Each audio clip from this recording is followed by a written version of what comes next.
Operação Ira de Deus. Alvos: terroristas do Setembro Negro. Posição: responsáveis pelos assassinatos dos atletas israelenses nos Jogos Olímpicos de Munique de 1972. Data: 16 de outubro de 1972 a junho de 1973. Munique, 4:30, 5 de setembro de 1972. É esta a equipe israelense? Perguntou um homem de rosto moreno e com péssimo sotaque alemão.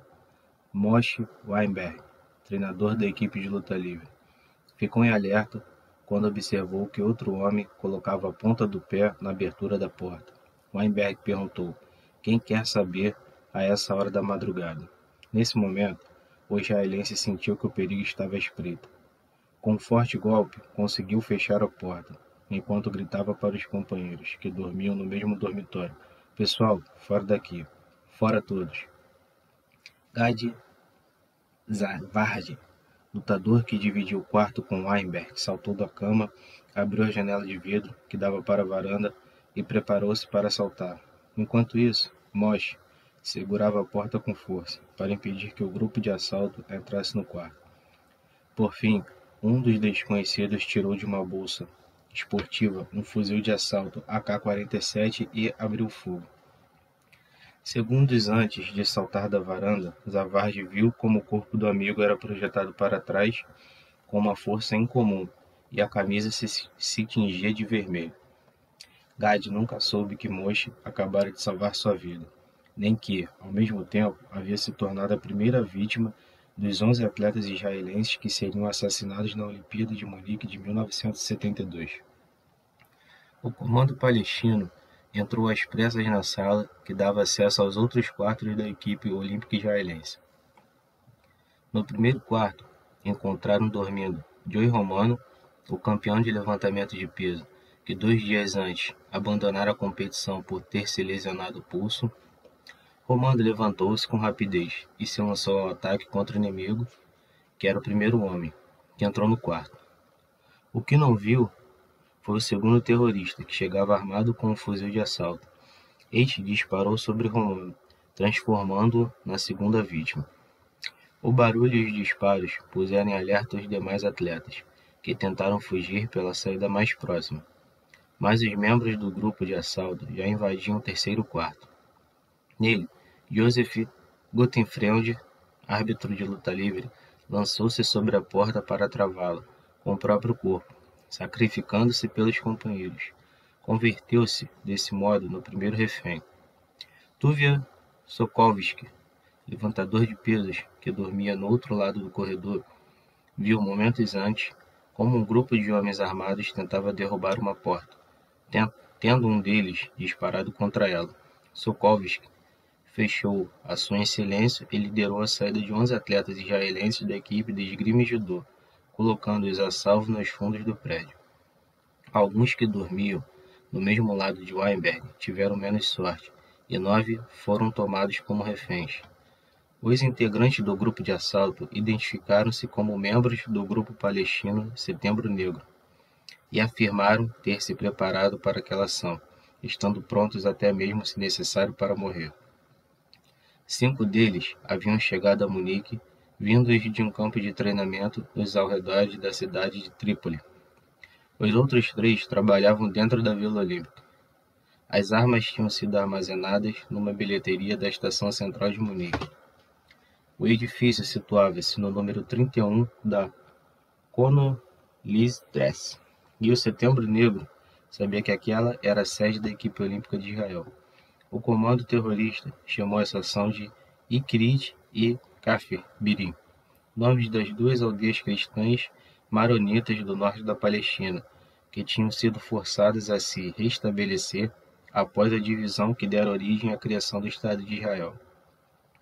Ali Hassan Salamé, chamado de Príncipe Vermelho, principal líder do Setembro Negro, tinha gerado com o assalto à Vila Olímpica de Munique o primeiro drama de nível global.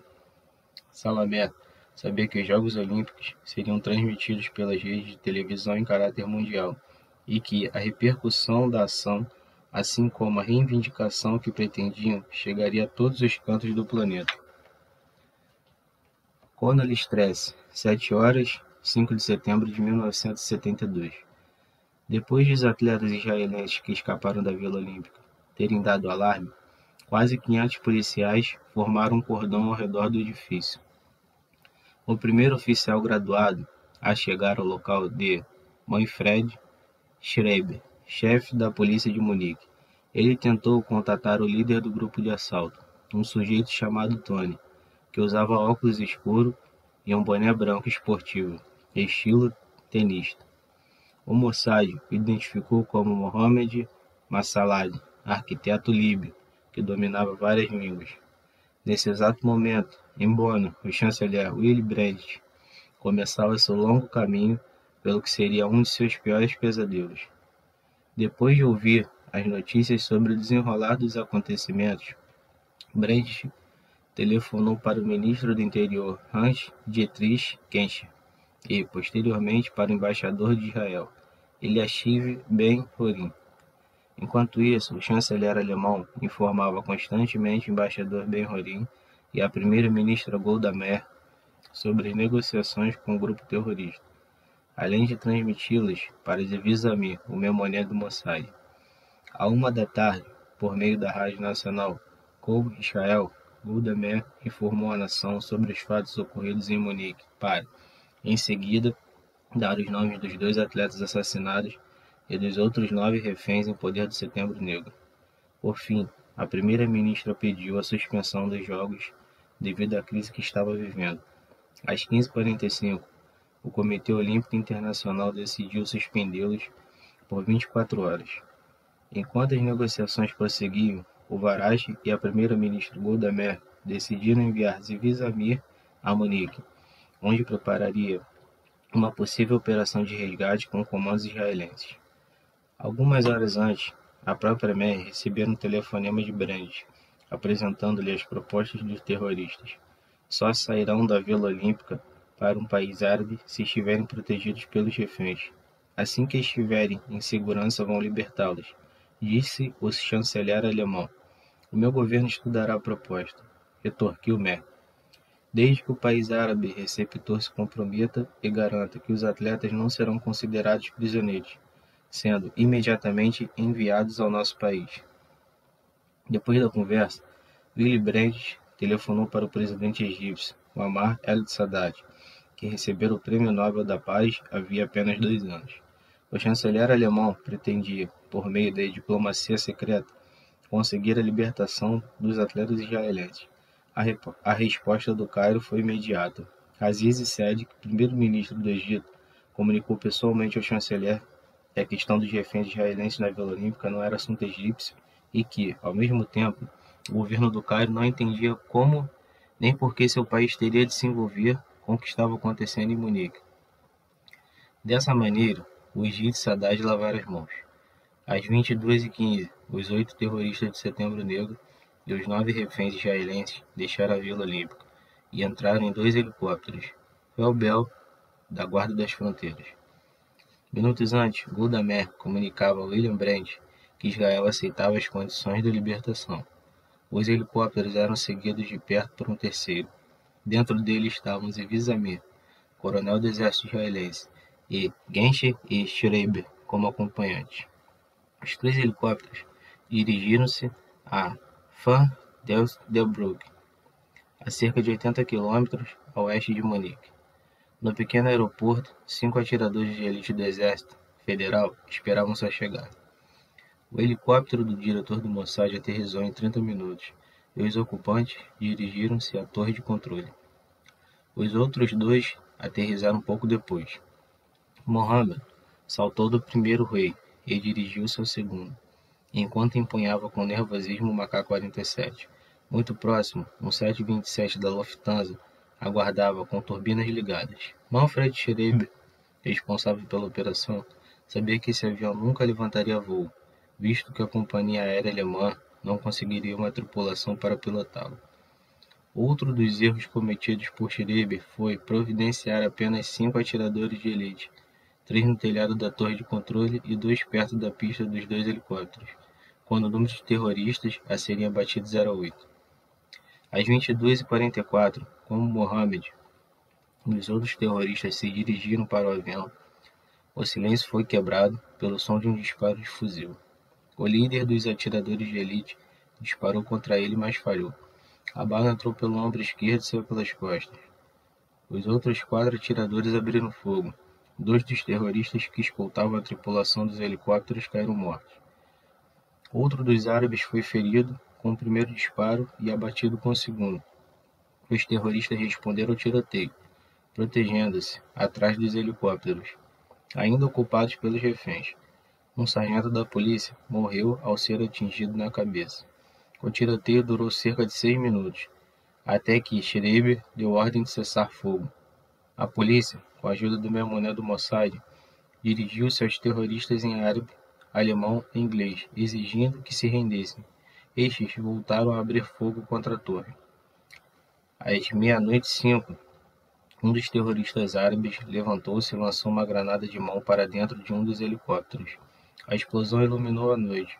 5 dos atletas israelenses que estavam no interior começaram a gritar pedindo ajuda, mas as chamas alcançaram os tanques de combustível e o helicóptero explodiu. Na pista, 3 árabes tinham sido feridos a bala e se renderam. Os 4 atletas restantes que estavam no segundo helicóptero morreram ao serem atingidos por uma rajada de metralhadora. Evidentemente, o Setembro Negro não havia condenado os israelenses assim que os atiradores de elite abriram fogo. Na manhã de 6 de setembro, o mundo acordou comovido pelo ocorrido nos Jogos Olímpicos. As bandeiras ondulavam a meia haste enquanto a Orquestra Sinfônica de Munique tocava a marcha fúnebre de Beethoven. Mas nem todas as nações estiveram presentes no funeral do Estádio Olímpico. Árabes, a União Soviética e alguns países do leste não assistiram à cerimônia. Nessa mesma tarde, Zvi Zamir voltou a Israel, convencido de que a ineficácia dos alemães custara a vida de 11 atletas. Porém, ao mesmo tempo, todo-poderoso, Memoné do Mossad, sabia que o ocorrido em Munique não era um ato isolado, mas sim o mais importante dos atentados perpetrados pelo grupo Setembro Negro na Europa em meses. Zamir compreendeu que Israel era a carta fora do baralho assim que os grupos árabes tinham decidido levar conflito para a Europa. Grupos como Setembro Negro haviam escolhido o campo de batalha e isso implicava que Israel estaria indefeso no novo cenário de guerra. O Memoné tinha consciência de que, se seus países quisessem evitar perdas inúteis, deveria jogar da mesma maneira que os terroristas árabes e, ao mesmo tempo, investir rápido e cirurgicamente e em seguida desaparecer. Um avião da Força Aérea Israelense levou o general Zamir de Munique ao aeroporto de Lod, onde um helicóptero o esperava. O chefe do Mossad foi levado ao heliporto contíguo à Casa Vermelha. O gabinete do primeiro-ministro, que, por motivos de segurança, se localizava nos arredores do quartel-general do Exército. Fora do helicóptero, Zamir observou vários Dodge pretos blindados estacionados. O rude chefe de espionagem subiu as escadas acarpetadas com passos decididos, rumo à sala de espera do gabinete. Após uma breve espera, o assistente de Golda Meir deixou-o entrar. Em certo momento, Zvi Zamir observou os rostos sérios dos homens que ali se encontravam.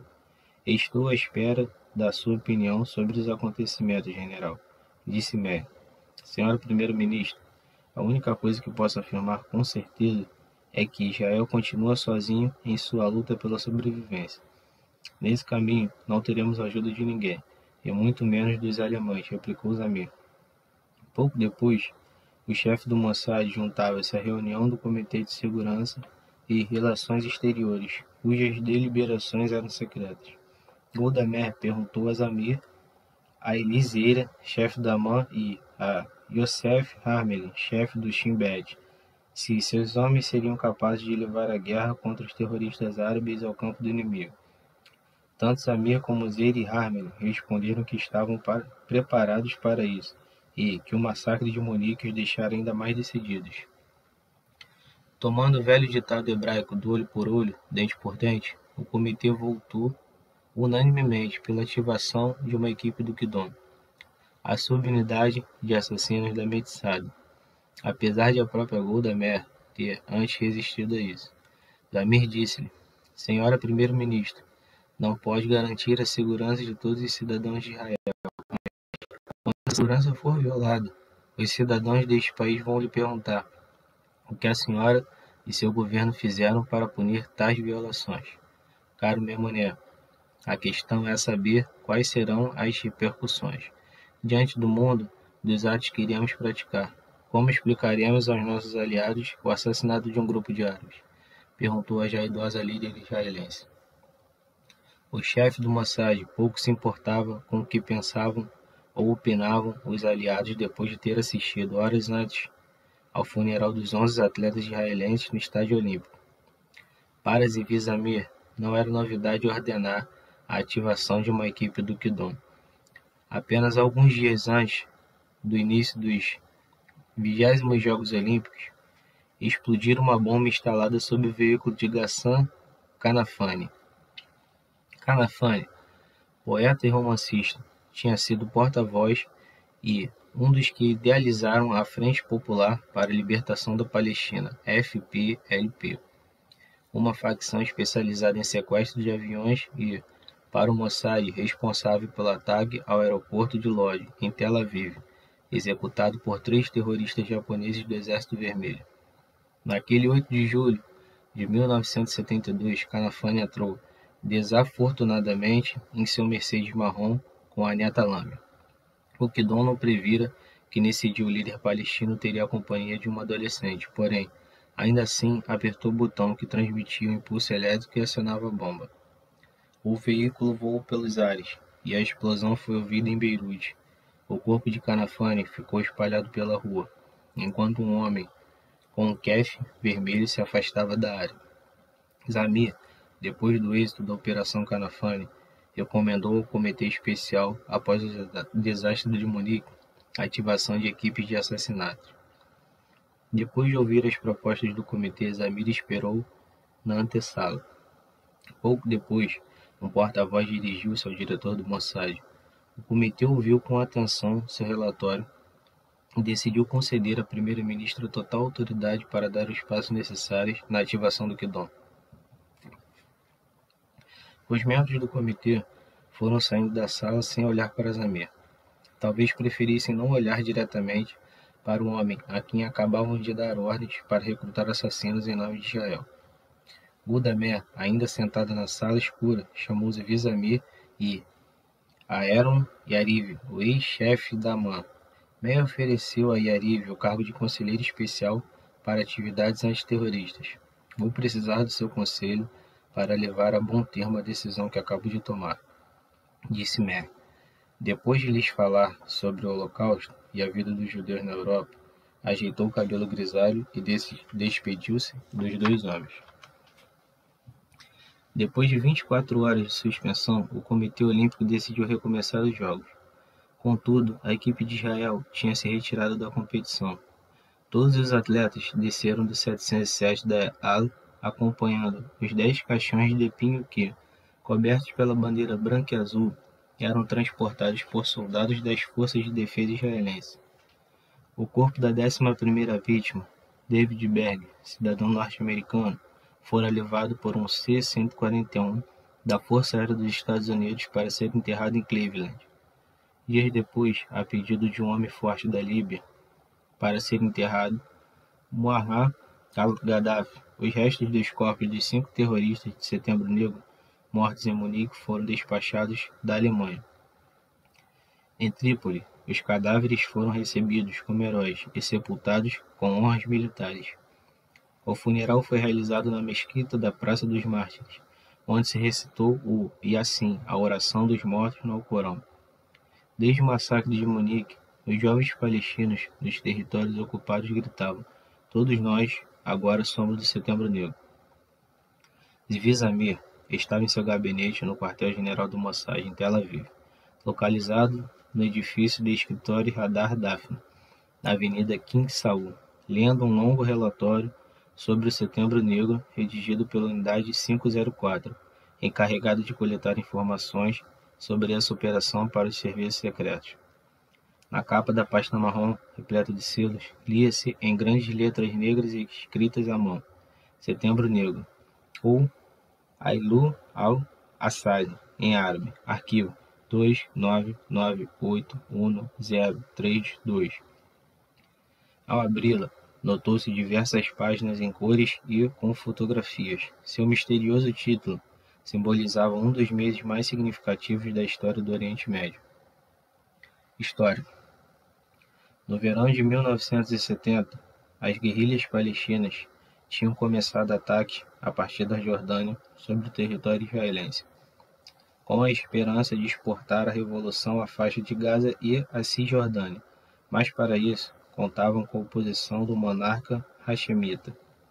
Por essa época, o rei Hussein tentava secretamente estabelecer contato com Israel, mas para isso precisava antes conter os ataques palestinos procedentes de seu território. Ao mesmo tempo, o secretário de Estado norte-americano, William Roth, tentava negociar um cessar-fogo entre Israel e um de dois de seus inimigos, Egito e Jordânia. Um dos mais firmes defensores em acabar com qualquer negociação entre as nações árabes e Israel era George Habash, o lendário líder da Frente Popular para a Libertação da Palestina, que proclamava o regresso ao inferno de todo o Oriente Médio. Em 6 de setembro do mesmo ano, o grupo palestino sequestrou um avião em Eilat, sendo este o quarto avião sequestrado em menos de 3 meses. O ponto mais alto dessa campanha foi o sequestro de um Boeing 747 da companhia norte-americana Pan American, que, depois de ser desviado para o aeroporto do Cairo, foi dinamitado diante das câmeras de televisão que se concentraram nas instalações. O rei Hussein não estava disposto a aceitar que os sequestradores aéreos utilizassem seu território para realizar ações de sabotagem e sequestro, mas, ao mesmo tempo, sabia que devia agir com cautela, visto que 2/3 da população jordaniana eram compostos por palestinos ou de origem palestina.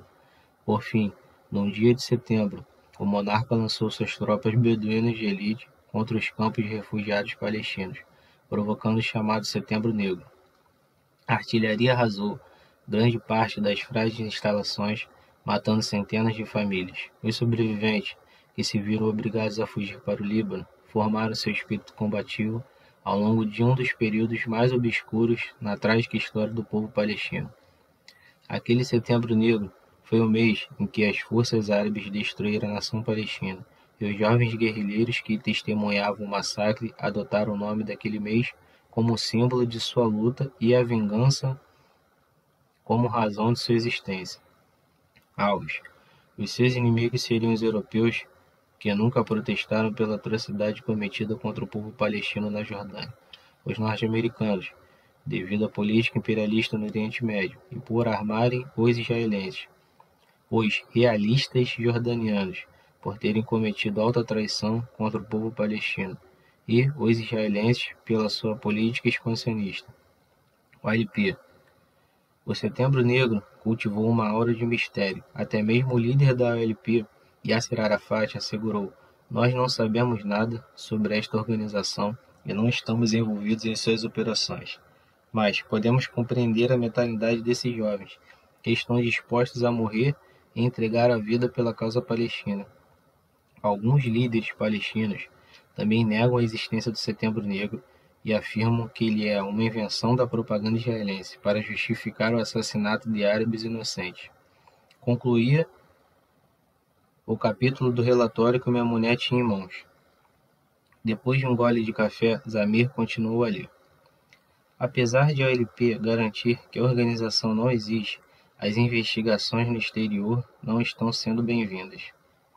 O jornalista britânico Christopher Dobson recebeu ameaças e Arnold de Borchgrave, um dos editores da Newsweek, recebeu um telefonema de um diplomata do Iêmen para lhe comunicar que poderia haver fortes represálias se a revista publicasse uma reportagem sobre o Setembro Negro. O Mossad identificou o diplomata como Daoud Bakarad, um representante da República Democrática do Iêmen, com base em Genebra e um dos líderes do grupo terrorista.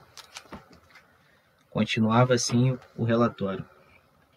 Nenhum país ocidental manteve os militantes do Setembro Negro por muito tempo na prisão, sendo postos em liberdade de um modo até muito diligente.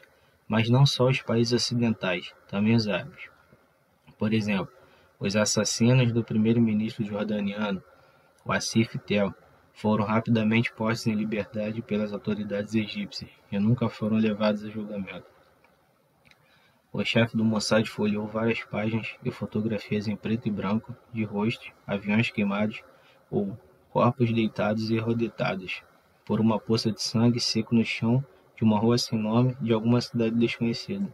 Organização: o Setembro Negro não tem sede, não tem quartel-general, nem porta-voz, mas é, indubitavelmente, uma organização com hierarquias e grande disciplina. Apenas um oficial do grupo foi detido e interrogado, Abu Daoud, e estava em Amman para arquitetar sequestros ou assassinatos de importantes políticos e militares do país. Durante o interrogatório, Daoud confessou que o Setembro Negro era o órgão de operações especiais afiliado aos serviços de inteligência de Al-Fatah. O chefe de espionagem israelense anotou à margem: a OLP é o instigador dos ataques do Setembro Negro e, diante do mundo, lava as mãos. Depois escreveu suas iniciais e a data. Na página seguinte, deparou com um esquema com grandes linhas que ligavam alguns nomes e outros. A página estava encabeçada com o logotipo da PAN, Avat Palut Modianit, a unidade encarregada de segurança das operações do Mossad. O chefe do Setembro Negro é Mohamed Youssef Najjar, conhecido como Abu Youssef. Tem experiência em questões de inteligência. É um dos principais conselheiros de Arafat. O segundo no comando é Ali Hassan Salamé. Foi Salamé quem disse: dará maior publicidade à nossa causa assassinar um judeu na Europa do que sem Israel. As principais tarefas de Salamé dentro do Setembro Negro são as operações na Europa e na JAR. Lhe dá plenos poderes para que as possa planejar e executar sem consultar ninguém. Membros: para o recrutamento, o Setembro Negro atrai seus futuros membros no seio dos estudantes da Universidade Americana de Beirute, ou entre os estudantes de outros países europeus após um duro treino de manejo das AK-47 e explosivos. Os novos membros prestam juramento conhecido como as 3 negociações, diante de um exemplar do Alcorão. O novo membro, depois de jurar lealdade ao povo palestino, deve responder a uma pergunta feita por Abu Daoud: quantas negociações há, meu irmão? Ao que o jovem responde: 3, meu ilustre amigo. As 3 negociações referem-se a não solução pacífica, não ao Reino Árabe Unido e não a uma solução em que não esteja incluído o povo palestino. Zvi Zamir continuou a ler o relatório cuidadosamente. Uma página amarela indicava no cabeçalho: financiamento. Os fundos do Setembro Negro provêm, na maior parte, da OLP e de alguns países do Golfo Pérsico, principalmente do Chipre e do petróleo. Um dos maiores apoios econômicos e de refúgio é o líder líbio Muammar al-Gaddafi. Depois da matança de Munique, a Líbia transferiu 5 milhões de dólares de fundos para uma conta numerada na Suíça. A conta pertencia a uma empresa cujo presidente está ligado ao Setembro Negro. A Líbia não só entrega fundos ao grupo, como também lhe dá cobertura diplomática por meio de suas embaixadas na Europa. Os setembristas circulam de país em país sob imunidade diplomática, atravessando aeroportos e fronteiras, sem nenhum tipo de controle. Até as armas e os explosivos são enviados da Líbia em suas malas diplomáticas. O armamento e os explosivos usados nos atentados procedem da Embaixada da Líbia em Bona, de onde foram distribuídos. Se alguém acendesse um fósforo no edifício diplomático líbio, metade de Bona voaria pelos ares, pensou Zamir, enquanto fechava a pasta violentamente e a atirava sobre a mesa. Apesar de, após cada ação, o Setembro Negro preparar eloquentes desculpas, como nós não somos bandidos nem assassinos, depois do sucedido em Munique, o grupo palestino tornou-se o principal alvo a ser abatido pelo Mossad. Curiosamente, o primeiro atentado do novo grupo terrorista não foi contra um alvo israelense, mas sim árabe. Na tarde de 28 de novembro de 1971, o Grupo do Setembro Negro fez sua estreia. O primeiro-ministro Wassif Tell, um dos mais obstinados defensores em acabar com a resistência palestina e um dos mais fiéis conselheiros do monarca jordaniano, estava no Cairo para participar de uma reunião dos chefes de Estado da Liga Árabe.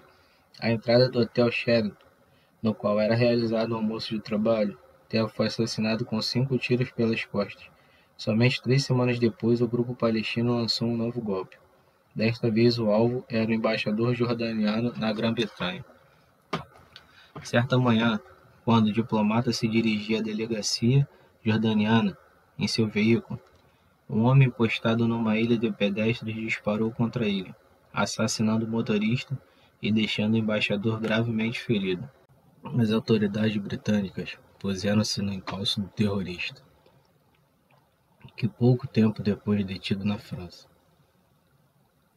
O Mossad informara ao MI6 de que o terrorista poderia ser um argelino chamado Fraser Kelf, mercenário dos grupos integristas.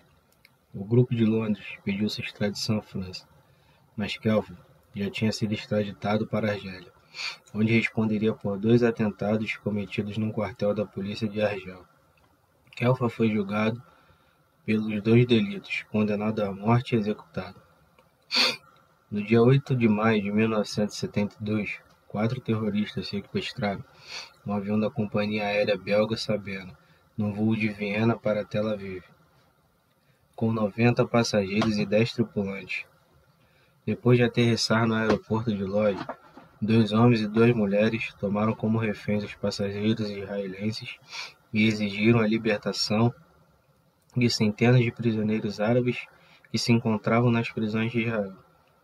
Moshe Dayan dirigiu pessoalmente a operação de comandos.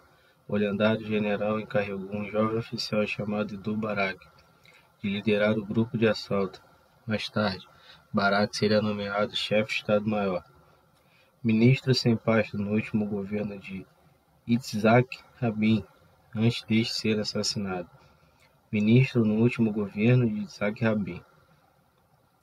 Ministro de Relações Exteriores no último governo de Shimon Peres e, finalmente, primeiro-ministro de Israel.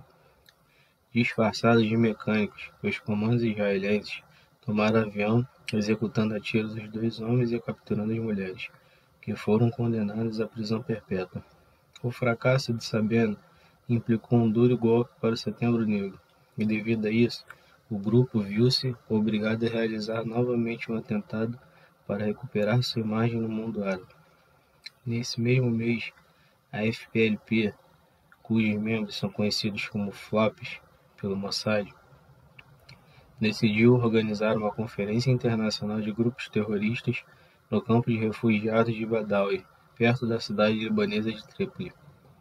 O tema principal tratado foi a coordenação entre os grupos para realizar ataques conjuntos. O Saifanim, departamento do Mossad encarregado de colher informações sobre a OLP, redigiu um relatório no qual se afirmava que tinham assistido à reunião representantes do Setembro Negro, do grupo Baader Meinhof da Alemanha Ocidental, do Exército Republicano Irlandês e do Exército Vermelho do Japão e de diversas frentes de libertação procedentes do Irã e da Turquia. Num curto espaço de tempo, a chamada Conferência de Trípoli deu seus frutos. Alguns contatos da FPLP e do Setembro Negro contrataram 3 membros do Exército Vermelho Japonês para realizar um atentado no mesmo aeroporto de Tel Aviv. Em 30 de maio de 1972, armados com fuzis de assalto tchecos, entraram no edifício do terminal principal e dispararam contra as pessoas que lá estavam. O resultado foram 27 mortos e 78 feridos em diferentes graus de gravidade. Alguns dos mortos eram peregrinos católicos porto-riquenhos, que tinham chegado a Tel Aviv com destino a Jerusalém. Após o massacre de Munique e aconselhada por Zamir e Yariv, a primeira-ministra Golda Meir deu origem às forças aéreas para que atacassem as bases guerrilheiras no Líbano e na Síria, incluindo o campo de refugiados de Deraa. local onde tinham sido treinados os agressores da Vila Olímpia. 25 caça-bombardeiros da FAI atacaram os alvos, deixando 66 mortos e 24 feridos. No sábado de setembro, o chefe do Mossad recebeu uma chamada em casa. Era proveniente da resistência da primeira-ministra, cujo objetivo era convocar com urgência o TSIAC, Sorek Edot Hazovot, reunião de organizações de serviços secretos civis e militares. Golda Meir, a essa altura uma voz sexagenária, cogitara durante toda a noite sobre o passo que decidira dar e que naquela mesma manhã comunicara ao chefe de espionagem. Com todos reunidos ao redor de uma grande mesa, a líder política dirigiu-se aos presentes. Depois dos últimos e trágicos acontecimentos por meio dos quais nosso país foi gravemente atingido, decidi que Israel combaterá com persistência e engenho, numa primeira linha vital, perigosa e de longo alcance, disse laconicamente Meir. Yariv tentou fazer uma observação, mas foi interrompido pela líder israelense, que levantou a mão em sua direção. Ninguém escapará do longo braço da justiça israelense, concluiu ela. Zamir dirigiu um olhar incrédulo a Yariv, que estava ao seu lado, e perguntou: Senhora Primeira-Ministra, o que decidiu? Decidi que seus homens executarão todos os responsáveis pelo massacre de Munique e qualquer terrorista que se interponha no caminho, disse ela. Naquele momento, a ampla sala do gabinete cobriu-se de um denso silêncio, que foi interrompido novamente por Meir. Amigo Zamir, você acha que poderá preparar uma equipe para executar essa operação? É possível, confirmou o chefe do Mossad. Desse modo, Golda Meir dava sinal verde à ativação de uma das maiores equipes do Kidon, a subunidade de assassinos da Medsad. Na mente dos responsáveis pela comunidade de inteligência israelense, ficara gravada uma frase que Golda Meir pronunciara enquanto deixava a sala. Aconteça o que acontecer a partir de agora, lembre-se de Munique e do que nosso país perdeu lá. Depois de assimilar a nova tarefa que lhes fora incumbida, tanto os Avizimir como Eran e Yariv tinham que decidir a estrutura das equipes do Kidon, uma vez que os primeiros alvos eram evidentes. Tinham sido encarregados pessoalmente por Golda Meir para dirigir uma das principais e mais importantes batalhas contra o terrorismo palestino que seria executado pelo Mossad. A primeira-ministra assinara a sentença de morte de 35 terroristas árabes, diretamente relacionados ao Setembro Negro ou ao seu aparelho político. A Operação Ira de Deus estava em andamento.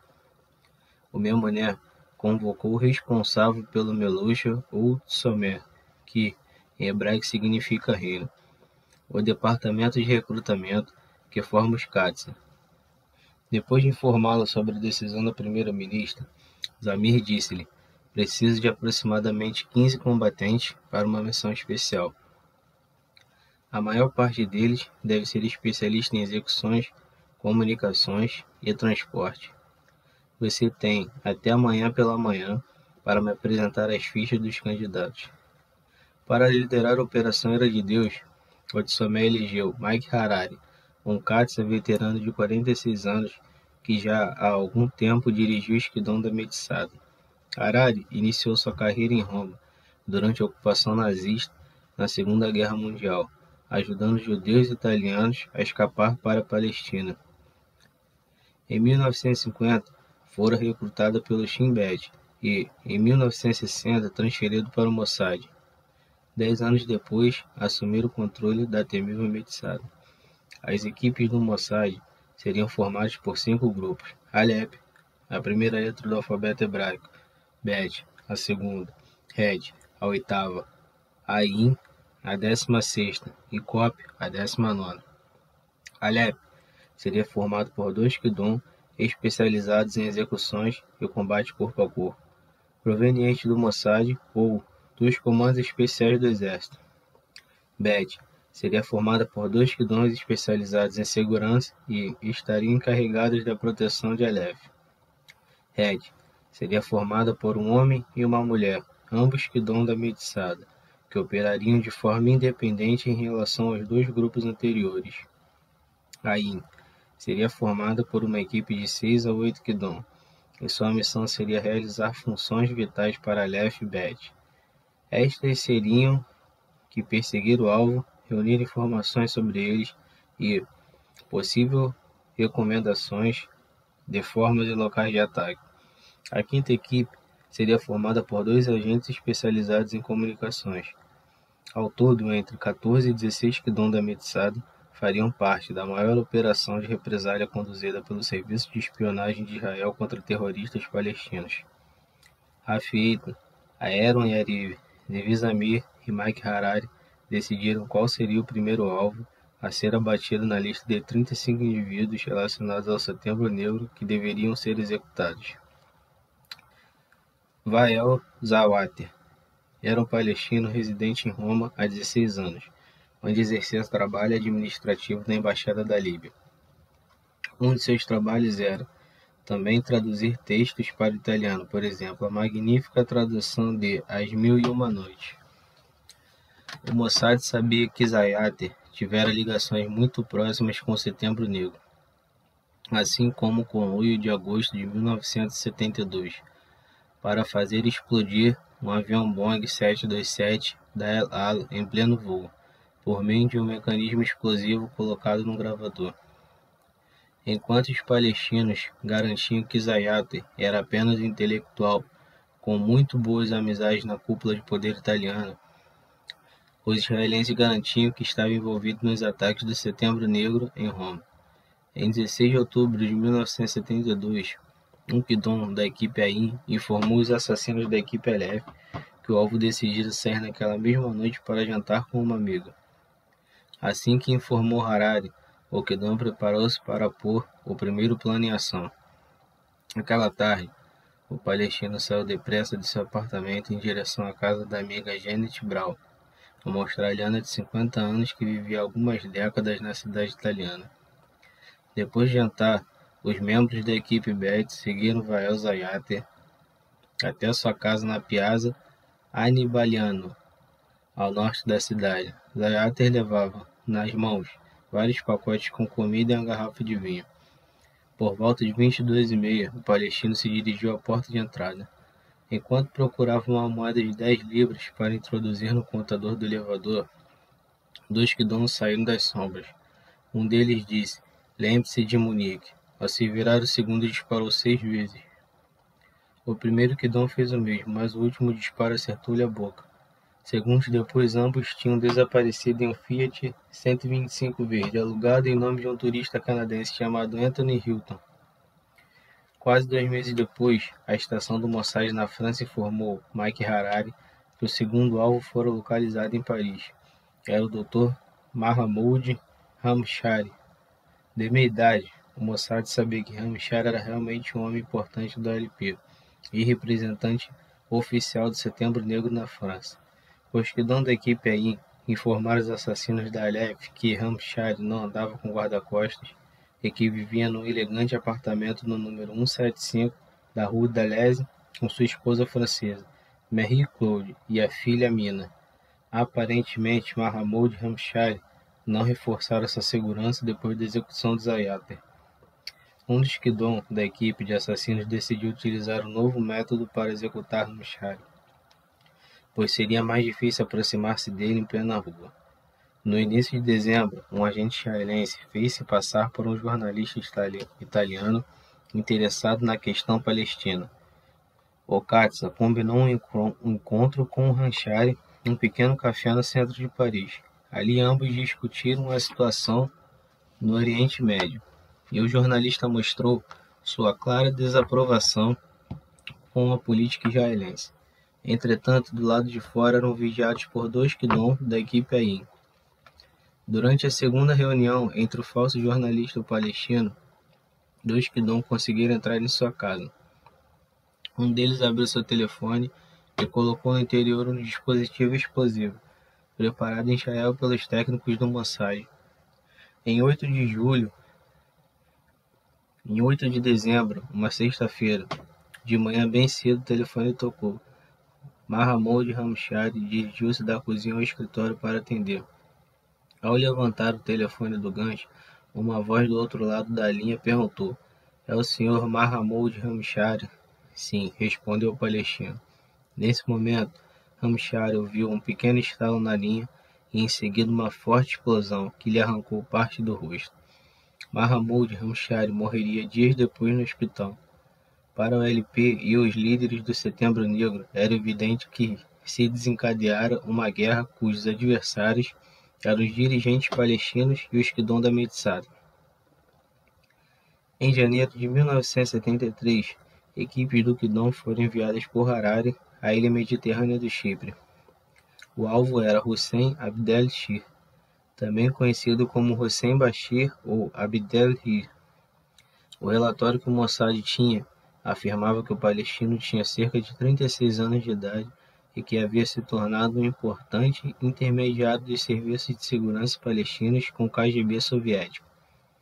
Mike Harari deu carta branca quando os Kidon da equipe AIM informaram que Hussein Abdel-Shir era na verdade chefe supremo do Setembro Negro na ilha.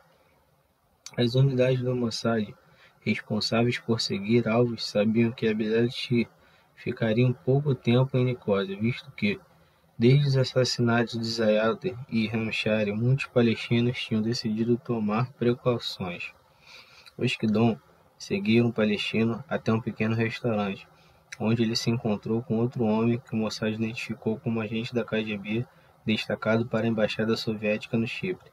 Após o fechamento do local, o palestino e o russo despediram-se e Hussein Abdel-Shir dirigiu-se a pé ao hotel onde estava hospedado, o Olympic, na Avenida Presidente Macários. Em meados de 1973, os assassinos do Kidon desembarcaram na ilha usando passaportes britânicos falsos e se registraram no hotel. Num dia em que Abdel-Shir saíra, os dois Kidon entraram em seu quarto e plantaram uma carga explosiva sobre a cama. Na noite de 24 de janeiro de 1973, Hussein Abdel-Shir voltou ao hotel e, depois de tomar banho, decidiu se deitar para ler uma série de documentos. Os agentes israelenses de rua vigiavam a janela do quarto. Quando o palestino apagou a luz, um dos Kidon ativou o mecanismo explosivo com o comando à distância, e Abdel-Shir voou pelos ares em pedaços. O terceiro alvo fora eliminado. Durante 3 meses, e depois do assassinato de 3 líderes palestinos, a equipe de Carrascos viu-se obrigada a se manter às sombras até a localização de novos alvos. Abril seria um mês intenso para os homens de Harare e para a Operação Ira de Deus. No início desse mês, as equipes do Kidon viajaram de novo a Paris. Desta vez o alvo era o Dr. Brasil Al-Kubaisi, um professor de Direito na Universidade Americana de Beirute. Para o Mossad, ele era um contato importante do Grupo Setembro Negro na Europa, além de encarregado de fornecer armas e explosivos a seus homens. Na noite de 6 de abril, o professor saiu do Café de La Paz após um magnífico jantar e foi a pé ao hotel, perto da igreja de Madeleine. Ao se aproximar de uma esquina, o palestino reparou que era seguido por 2 jovens que davam a impressão de ser estudantes, com mochilas às costas. As vozes que ele ouvia eram as dos 2 estudantes, que discutiam em francês a respeito de algum exame. Quando ambos chegaram perto de Al-Kubaisi, um deles pegou a arma e disparou na nuca do palestino. Quando caiu ao chão, já estava morto. O segundo Kidon aproximou-se do cadáver e disparou na boca. Em 11 de abril, horas depois da denominada Operação Primavera da Juventude, os assassinos do Mossad deslocaram-se para Atenas, onde os Kidon do grupo AIM tinham localizado um novo alvo. Zayad Mushassi substituíra Hussein Abdel-Shir no comando do Setembro Negro no Chipre e estava na capital grega para participar de uma reunião secreta. Os agentes da Operação Ira de Deus recorreram para assassinar Mushassi ao mesmo método usado para matar Abdel-Shir. Um Kidon entrou no quarto de hotel e colocou sob a cama um potente explosivo. Um telefonema fez com que o palestino se sentasse na cama e ativasse o explosivo. O corpo dele voou pelos ares e seu cadáver foi encontrado 2 andares acima. Com os 3 líderes da OLP do Setembro Negro assassinados em Beirute pelo Kidon, Dentro da Operação Primavera da Juventude, já eram 8 os líderes palestinos ligados ao Setembro Negro executados pelos Vingadores de Munique, e a contagem avançava. Poucos dias depois, a estação do Mossad em Roma lançou uma luz do dia, o estado de alerta máximo dos agentes dos serviços secretos israelenses. Aparentemente, um CATS, instalado na Embaixada de Israel, na capital italiana, detectara Abdel Hamid Shib e Abdel Hadi Nakar, ativistas do Grupo Setembro Negro. Ambos preparavam um ataque contra interesses israelenses na Itália. Mike Harari, depois de consultar via Zamir, ordenou a seu esquadrão que fosse a Roma e executassem Shib e Nakar. Os terroristas deslocavam-se sempre num Mercedes-Benz preto. A unidade aí informou que em várias ocasiões, enquanto seguiam, os dois homens haviam deixado seu automóvel no mesmo estacionamento dentro da cidade. Seria ali que preparariam o golpe. Numa tarde, duas equipes do Guidon seguiam Abdel Hamid Shib e Abdel Hadi Nakar. Quando eles deixaram o veículo, um Guidon abriu a porta do Mercedes e colocou uma mina sob o banco do motorista. Antes, o agente tinha posto ali uma chapa de aço para que a deflagração fosse ascendente.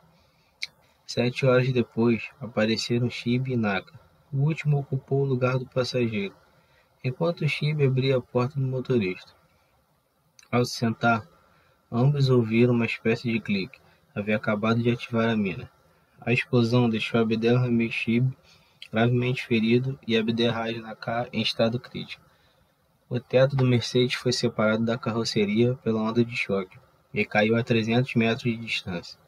Ambos os palestinos morreram a caminho do hospital. A poucos metros dali, um carro com 4 homens abandonava o local da ação, enquanto se ouviam as primeiras sirenes da polícia se aproximando.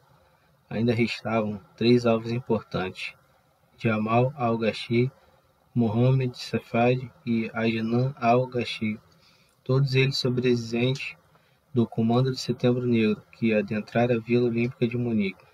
Para Mike Harari, Adnan al-Ghashi era um alvo prioritário, uma questão pessoal. Al-Ghashi era o terrorista que havia disparado a rajada fatal na direção dos vários atletas israelenses num dos helicópteros estacionados no aeroporto de Fürstenfeldbruck. Durante vários meses, Al-Ghashi manteve-se escondido com a esposa em diferentes casas de Beirute, até o Mossad descobri-lo num país do Golfo Pérsico.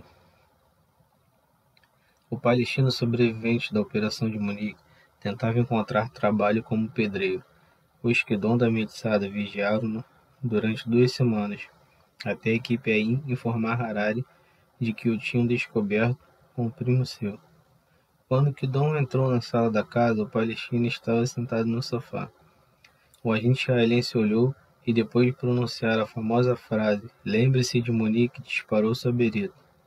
A primeira bala, a que acertou na cabeça, matou o terrorista do Setembro Negro. Mohamed Safad foi localizado em Beirute, na casa da mãe. Ele nem sequer se motivara a se esconder. Safad sabia que os israelenses estavam atrás dele e que, mesmo que tentasse esconder, os agentes do Mossad o encontrariam mais cedo ou mais tarde, como acabou por acontecer. Certa manhã, quando caminhava por uma rua de Beirute, depois de sair de uma padaria, alguém se aproximou por trás. Ele disparou várias vezes pelas costas. Quando o palestino caiu numa poça de sangue, o Guidon da Metzada se aproximou, pôs o cano da arma na nuca dele e disparou. Em seguida desapareceu nas sombras. Os Vingadores de Israel haviam conseguido matar ou neutralizar 12 responsáveis pelo Setembro Negro, ligado ao assassinato dos 11 atletas israelenses durante os Jogos Olímpicos de Munique, mas ainda era preciso localizar os líderes principais. Ali Hassan Salamé, conhecido como Príncipe Vermelho, Mohamed Boudia, Abu Daoud e Abu Iyad. Os homens de Mike Harari não permitiriam que nenhum escapasse ao Guidon, o longo braço de Israel. Jamal al-Ghashi, de nacionalidade líbia e o único sobrevivente do Comando do Setembro Negro, que entrou na Vila Olímpica de Munique, sobreviveu à vingança do Guidon. Seu rastro se perdeu na Líbia.